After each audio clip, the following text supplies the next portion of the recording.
Father locked his daughter with Padlock for 10 years, until the blacksmith did this. Parma is real. The iron door slammed shut with a sound so loud it startled the birds off the roof. Before the echo could fade, a heavy padlock snapped into place. The girl screamed and threw herself against the metal, her fists pounding, her voice cracking as she cried out for mercy. Outside, her father stood still, key clenched in his hand, jaw locked, eyes cold. When her screams turned to hoarse begging, he turned away. The workshop swallowed the sound, and the world moved on as if nothing had happened. Her name was Dara. She was 15 the night her life ended and survival began. To the village, Dara simply disappeared. When people asked, her father said she had been sent away to distant relatives to learn discipline. He was a respected man, strict but hardworking, the kind of man people didn't question. His word carried weight. And in a place where tradition often spoke louder than compassion, no one pushed further. Behind the workshop, hidden by stacked scrap iron and rusted tools, Dara lived in darkness. The room was barely big enough to stretch her legs. The iron walls bled cold into her bones at night and burned during the day. A small opening near the floor was the only place food appeared, shoved in without a word. Sometimes days passed without anything at all. Time stopped being counted in weeks or months and became something measured by hunger, by the pain in her joints, by the way her voice slowly faded from disuse. In the early years, she screamed. She cried until her throat burned, until her nails broke against the iron. She called her father by name, then by Papa, then by nothing at all. He never answered. When he did come, it was silent. The door would open just enough to push food inside, then close again. The padlock always clicked back into place, firm and final. Outside, seasons changed, children grew, people married and buried their dead. Dara grew too, but alone. Her body changed without guidance, without comfort. She learned to fold herself into stillness to survive the long hours. At night, she tapped softly on the wall, creating rhythms just to hear something respond. Sometimes she imagined the iron listening back. Years passed like that. The blacksmith arrived in the village during Dara's 5th year of captivity. His name was Bayo.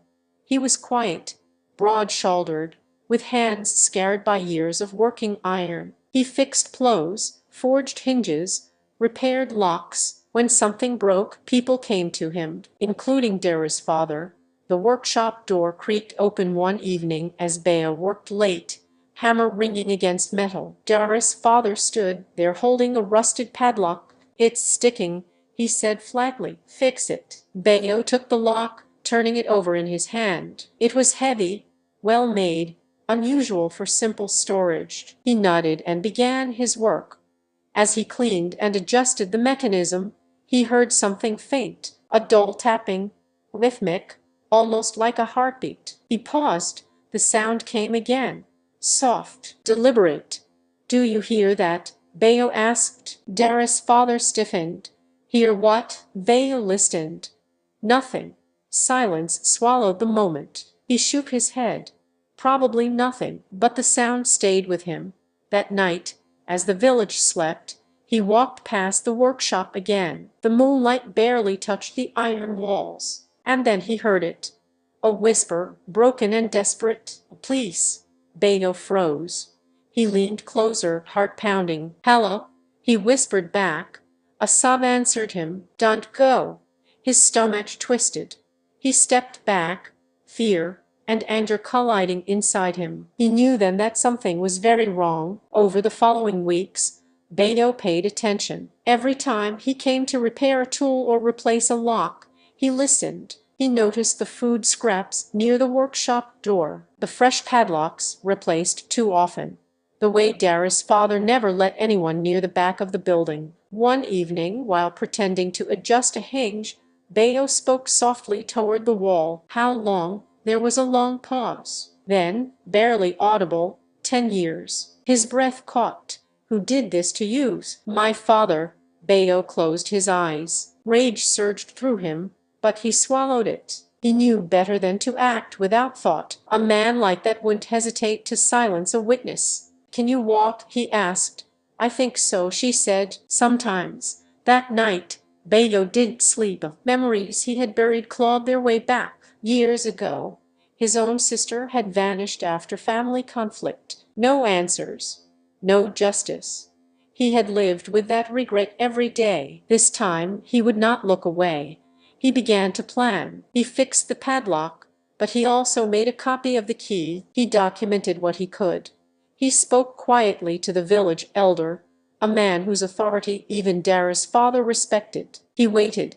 When the annual harvest festival arrived, the entire village gathered in the square. Laughter filled the air. Drums beat. Dara's father stood among them, smiling, accepted. Veo stepped forward. He raised his voice. Before we celebrate, there is something we must all see. Murmurs rippled through the crowd. Dara's father frowned. What is this nonsense? Bayo looked him in the eye. You asked me to fix your lock. I did, but you never How dare said you what take it our was harvest? locking. The This crowd affects leaned every in. family here. Beto I turned understand and your walked anger, toward the but there are workshop. things you do Follow not yet me. comprehend. People hesitated, then curiosity pulled them along. Dara's father shouted for him to stop, panic cracking his voice, but it was too late. Bayo unlocked the door. The iron groaned opened. Light poured into the darkness. Dara stumbled forward, blinking, shielding her eyes. She was thin, shaking, hair tangled but alive. Gasps erupted around her. Some people cried out. Others covered their mouths in horror. She's been here, Bayo said, voice steady despite the tremor in his hands. For 10 years. Dara's father fell to his knees, babbling excuses that no one listened to anymore. The same chains he trusted were used to restrain him as the elders called for authorities. As Dara was wrapped in cloth and carried into the sunlight, she looked back once, not at her father, but at Bago. Tears streamed down her face. You heard me, she whispered. He nodded, and I didn't turn away. Justice followed swiftly. Dara's father was taken away, his reputation shattered, his cruelty exposed. The village was forced to confront its silence, its willingness to believe lies because they were easier. Dara's healing was slow. Some wounds don't close quickly, but she learned to speak again, to love again. She learned what freedom felt like. And every time Bayo passed the workshop, he remembered the sound of iron tapping back. If this story moved you, don't forget to like this video, subscribe to the channel, and share your thoughts in the comments below. Your support helps bring more stories like this to light. Karma is real, and sometimes it arrives with a key.